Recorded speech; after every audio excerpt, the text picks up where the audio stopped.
Oh la qu'est-ce donc je vais vous faire l'analyse d'avant-saison du championnat espagnol et du championnat français. Donc je vais commencer par le championnat espagnol.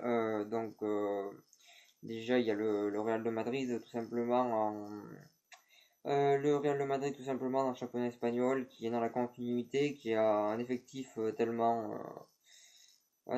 22 joueurs avec tellement de joueurs que finalement ils n'ont pas besoin de recruter beaucoup, hein, même s'ils recrutent un petit peu là. Ils ont recruté Théo Hernandez qui fera un bon numéro 2 latéral. Et ils ont recruté, enfin Hernandez, je sais plus trop son prénom d'ailleurs, ils l'ont recruté et ils ont aussi recruté un jeune milieu espagnol qui peut jouer un petit peu à tous les postes qui vient du Betis Séville. C'est deux recrues intéressantes, mais c'est vrai que l'année dernière ils ont prouvé que c'était la meilleure équipe du monde, donc du coup ils ont pas forcément besoin de recruter beaucoup, juste un petit peu. Peut-être recruter un attaquant vu qu'ils ont vendu leurs deux attaquants derrière Benzema. Mais sinon, il n'y a pas besoin de beaucoup de recrues, il y a une belle équipe et ils ont tout pour regagner l'année prochaine parce que Zidane a vraiment donné à cette équipe une façon de jouer qui leur convient exactement et qui leur permet de gagner d'année en année. Ensuite, le Barça qui est en train de faire un recrutement un petit peu bizarre. Euh, Faudrait vraiment qu'ils recrutent parce que ce qui leur a manqué l'année dernière, c'était un banc de touche. On voit que la formation du Barça est beaucoup moins bonne. Les joueurs qui sortent à l'heure actuelle sont beaucoup moins bons qu'à l'époque de Messi. Donc c'est pour ça que Barcelone a du mal. Et c'est pour ça qu'ils recrutent des jeunes joueurs comme Semedo, des clubs d'ailleurs, parce que tout simplement leurs joueurs ont pas spécialement le niveau. Voilà sur ça, mais il y a quand même un recrutement on va dire plutôt pas mal de la part de Barcelone, mais il y a quand même pas mal d'échecs et c'est un petit peu bizarre ce recrutement barcelonais.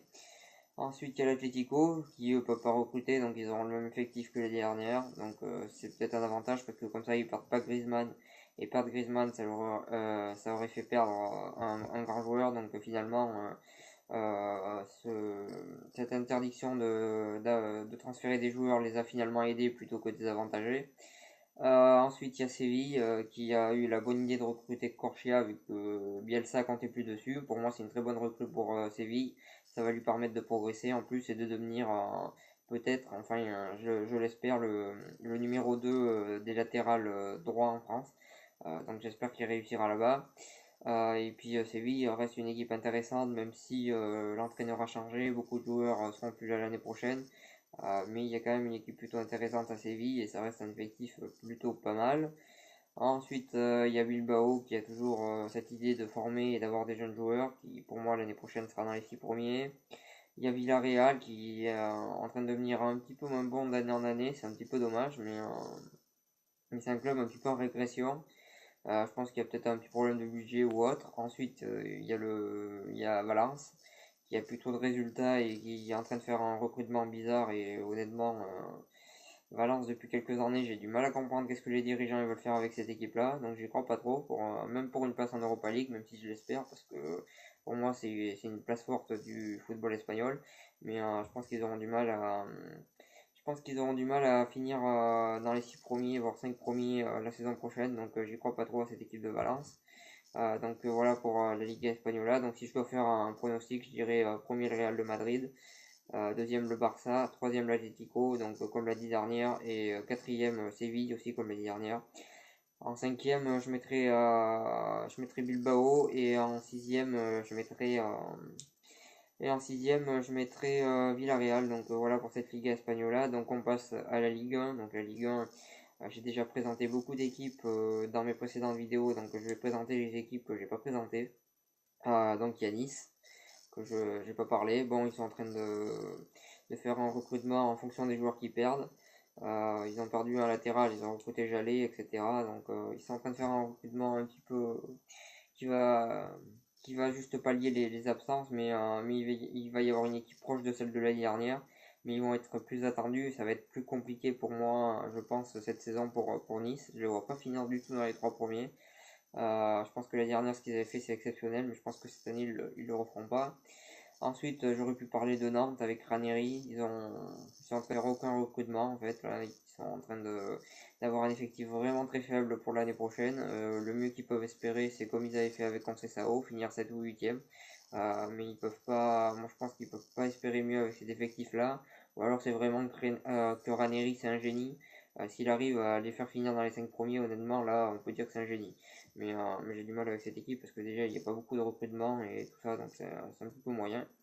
Ensuite, j'aurais pu parler de Bordeaux, qui va sûrement perdre Roland, qui a perdu Ounas, qui va sûrement perdre Palois, qui est en train de vouloir absolument partir à Nantes. Je sais pas trop pourquoi, c'est une drôle d'idée, mais bon, bref. Mercato pas évident pour les Girondins de Bordeaux. Ils sont en train de recruter quand même un petit peu comme le joueur brésilien qu'ils ont recruté, mais ça va être compliqué, même si Gourvenec a su en deuxième partie de saison prouver qu'il savait faire jouer et faire gagner cette équipe. Donc on peut quand même compter sur eux, je pense, l'année prochaine. Ils ont quand même un effectif pas trop mal, donc ça devrait aller. Ensuite, l'autre équipe que j'aurais pu parler, c'est la Saint-Étienne, qui a recruté un entraîneur que personne ne connaît. Alors tout le monde dit qu'il est bon parce qu'il est étranger. Je sais pas pourquoi qu'en France on dit que les entraîneurs étrangers sont forcément bons. Pour l'instant, on n'a rien qui nous dit qu'il est bon, il n'y a rien qui nous dit qu'il est mauvais. Le recrutement de Saint-Étienne, il est assez moyen, il me fait pas rêver. Et honnêtement, je vois mal cette équipe finir dans les 5 premiers. Déjà, leur entraîneur, j'y crois pas trop, mais leur effectif, j'y crois pas non plus. Voilà sur ça. Ensuite, si je dois faire là, là aussi, je vais faire un pronostic de classement. Je dirais premier Monaco qui réalise un doublé à la surprise générale. Deuxième, le Paris Saint-Germain. Troisième, l'OM qui finit devant Lyon parce que leur entraîneur il est censé les emmener au plus haut vu que c'est un grand entraîneur. Donc troisième Marseille, on va dire. Quatrième, Lyon. Cinquième Nice, et voilà pour mon top 5 français. Voilà, n'hésitez pas à mettre votre pronostic. Je sais que le mien est un petit peu surprenant pour la Ligue 1, mais je tente le pari. J'espère avoir raison à la fin du championnat. Voilà sur ça. Si vous avez aimé cette vidéo, n'hésitez pas à partager, à cliquer j'aime et à en parler autour de vous. Et moi, je vous souhaite une bonne continuation.